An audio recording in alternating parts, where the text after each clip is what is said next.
મોરબીમાં ટ્રાફિક સમસ્યા હલ કરવા પહેલા લીલાપર રોડથી ભડિયાદ રોડને જોડતો બ્રિજ બનાવવાનું મનોજ પનારાનું સૂચન. Story report by Solanki Himanshu, Morbi. નમસ્કાર દોસ્તો, છેલ્લા 2 દિવસમાં મોરબીની અંદર એક ચર્ચા થઈ રહી છે કે મોરબીની ટ્રાફિક સમસ્યા દૂર કરવા માટે મોરબીની અંદર મચ્છુ નદી ઉપર એક બ્રિજ બનવા જઈ રહ્યો છે, જેની સરકારે સૈદ્ધાંતિક મંજૂરી પણ આપી દીધી છે. અને આ બ્રિજ જે છે એ 39.38 કરોડના ખર્ચે બનવા જઈ રહ્યો છે અને એની મંજૂરી પણ રાજ્ય સરકાર દ્વારા સૈદ્ધાંતિક રીતે આપી દેવામાં આવી છે. તો મારે મોરબીવાસીઓને એક સવાલ કરવો છે.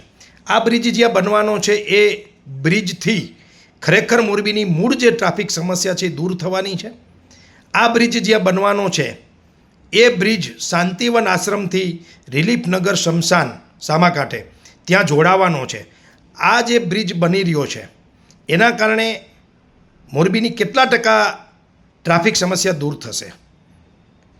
ખરેખર મોરબીને જો બ્રિજ જ આપવો હોય તો આ સરકારે લીલાપર શમશાન પાસેથી સામાકાંઠે આર્ટ્સ કોલેજ જ્યાં છે એને જોડતો બ્રિજ આપવો જોઈએ, એટલે કે ભડિયાદ રોડને જોડતો બ્રિજ આપવાની જરૂર છે. એટલે કે લીલાપર રોડથી ભડિયાદ રોડને જોડતો જો બ્રિજ આપવામાં આવે તો મોટા ભાગની સમસ્યાઓ દૂર થઈ એમ છે. મિત્રો, આ બ્રિજ બની રહ્યો છે એ ખૂબ સારી બાબત છે, પરંતુ મુખ્ય જરૂરિયાત અત્યારે કોઈ હોય તો એ લીલાપર રોડથી ભડિયાદ રોડના બ્રિજની જરૂર છે. કારણ કે જે ઉદ્યોગપતિઓ રવાપર રોડ ઉપર અને સનાડા રોડ ઉપર રહે છે એ મોટા ભાગના ઉદ્યોગપતિઓની ફેક્ટરીઓ જે છે સિરામિકની સામાકાંઠે છે અને હજારો ગાડીઓ મોરબીથી, હજારો જોબ કરતા લોકો મોરબી 1થી મોરબી 2માં એટલે કે સામાકાંઠે જોબ માટે, ધંધા માટે જાય છે.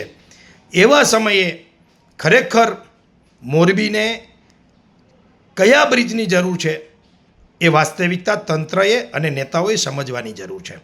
મિત્રો, મેં ઘણા બધા ઉદ્યોગપતિઓ સાથે, એસોસિએશનના પ્રમુખો સાથે, આગેવાનો સાથે, બુદ્ધિજીવીઓ સાથે, મોરબીના શ્રેષ્ઠીઓ સાથે ચર્ચા કરી ત્યારે બધાનો એક જ ઉત્તર હતો કે પહેલાં લીલાપર રોડ ઉપરનો બ્રિજ બનવો જોઈએ. આ જે પાસ થયો છે એ બ્રિજ બને એ ખૂબ સારી બાબત છે, એનો કોઈ વિરોધ જ નથી, પરંતુ સૌ પ્રથમ જેવો બ્રિજ બનવો જોઈએ તો એ લીલાપર રોડનો બ્રિજ બનવો જોઈએ. આમ તો આપણે ઓલરેડી આ બ્રિજની બાબતમાં અને ઓવરબ્રિજની બાબતમાં 15 વર્ષ લેટ છીએ. કરોડો રૂપિયાનું હુંડિયામણ જ્યારે મોરબી સિરામિક એસોસિએશન વિદેશમાંથી રડીને ગુજરાત અને દેશની સરકારને આપે છે, કરોડો રૂપિયાનો ટેક્સ જ્યારે આ સિરામિક ઇન્ડસ્ટ્રીઝ આ સરકારને ભરે છે, ત્યારે એની જે પ્રાથમિક સુવિધાઓ આપવામાં ક્યાંક ને ક્યાંક આ સરકારો, આ તંત્ર ઊણું તો ઉતરું જ છે, પણ દેર આયે દસ્તુર આયે એમ માનીને પણ જો આપણે આગળ વધીએ તો પણ આ જે બ્રિજ બની રહ્યો છે એના કરતાં પણ વધુ જરૂર આ બ્રિજની જરૂર છે, એનો વિરોધ નથી, ના નથી, પરંતુ એના કરતાં પણ વધુ જરૂર જે બ્રિજની છે એ છે લીલાપર રોડથી ભડિયાદ રોડના બ્રિજની. મેં અધિકારીઓ સાથે વાત કરી ત્યારે એને કીધું કે અમે એ બ્રિજની પણ માંગણી સરકાર પાસે મૂકી દીધી છે.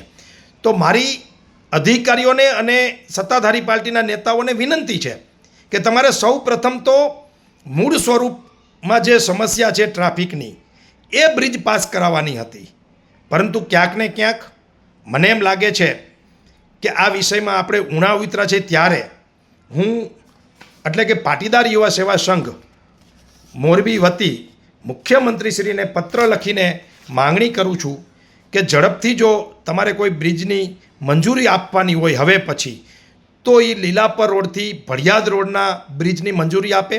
જે રીતે અધિકારીઓ અને તંત્ર કહી રહ્યું છે કે અમે બંને પુલની મંજૂરીઓ માંગી છે, તો મારી એવી વિનંતી છે કે આ બ્રિજની સાથે જ લીલાપરથી ભડિયાદ રોડના બ્રિજનું કામ શરૂ થવું જોઈએ. અને પત્રકાર મિત્રોને પણ હું વિનંતી કરું છું કે અમારી માંગણી જે મુખ્યમંત્રી સુધી પહોંચી છે એ મોરબીની પ્રજા સુધી પણ પહોંચે અને મોરબીની પ્રજા પણ સરકાર પાસે, નેતાઓ પાસે અને અધિકારીઓ પાસે ઝડપથી આ જરૂરિયાત જે બ્રિજની છે એની માંગણી મૂકે. ઓલરેડી મેં કીધું એમ ખૂબ લેટ છીએ. મોરબીમાં મચ્છુ નદી ઉપર ખરેખર નવા 4 બ્રિજની જરૂર છે. એ લીલાપર રોડથી ભડિયાદ રોડના બ્રિજની, બીજો અત્યારે જે શાંતિવનથી રિલીફનગર તરફ જતો બીજો જે બ્રિજ છે એની, ત્રીજો જે છે રામગઢથી ન્યૂ પેલેસ તરફના એક બ્રિજની જરૂર છે અને કાલિકા ઘાટથી મહાપ્રભુજીની બેઠક એમ 4 બ્રિજની ખરેખર જરૂર છે. પરંતુ આપણે ખૂબ લેટ છીએ. હવે સરકાર કોઈ પણ પ્રકારના બાના કર્યા વગર, તંત્ર કોઈ પણ પ્રકારની આડાવડી વાતો કર્યા વગર સીધું જ જે મૂળ સમસ્યા ટ્રાફિકની છે એના નિવારણની અંદર મોરબી અને 1 અને 2 ને જોડતા નવા જે બ્રિજોની માંગણી મૂકી છે એ ઝડપથી પૂર્ણ કરવામાં આવે.